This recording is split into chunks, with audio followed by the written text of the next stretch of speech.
Ибн Аббас радиаллаху анху айтат, шайтандар иблиске айтат экен. Шайтандардын чоңу бул иблис.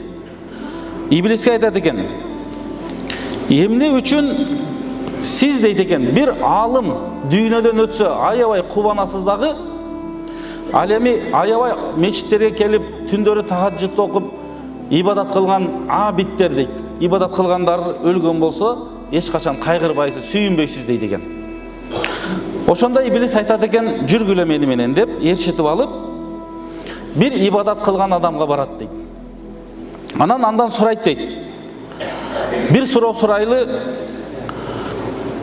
Алла Таала бул дүйнөнүн баарын дейт экен, бир жумуртканын ичине сыйып киргизип кое алабы дейт экен. Алла Тааланын күчү кудурети жетеби десе, эми ал ибадат кылган адам, илим алган эмес, айтат экен, кантип андай болсун дейт экен да. Кантип андай болсун дейт экен. Ошондо шайтан, иблис айтат экен, көрдүңөрбү дейт, тез эле адашты дейт. Тез эле адашты. Эми жүргүлө деп туруп бир алымга барат экен. Андан да ушундай сурайт экен, бардык дүйнөнү Алла Таала бир жумуртканын ичине камтып кое алабы, киргизип кое алабы десе, алым айтат экен, кантип болбосун.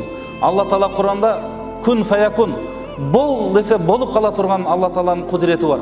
Бол десе болуп калат. Алла Таалага эч нерсе эмес. Инналлаху аля кулли шайин кадир. Алла Таала бардык нерсеге күчү жетет, күчтүү деген сыпаты бар. Анын күчтүү деген сыпатында эч кандай бир сыпат жок деп жооп бергенде, көрдүңөрбү дептир, кандай жооп берип атат. Ушул да адамдарды бузат дейт экен да.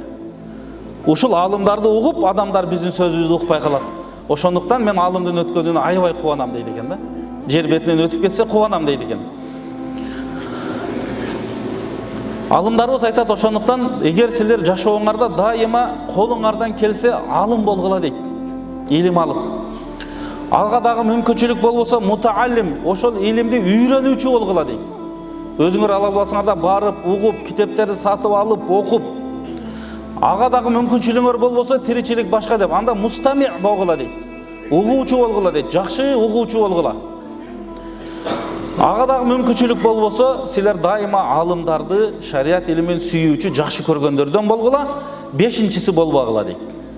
Бешинчиси деген бардык нерсеге кайдыгер карап, капилетте калып, Алланын шариятын, пайгамбарыбыздын сүннөтүн, жакшы үрп адатты, наркы насилди унутуп калып эле, ошол шайтандын азгарына түшүп, дүйнөнү ээрчип, арамды кылгандан Кудай сактасын дейт да. Ушул бешинчиси болуп калбагыла дейт.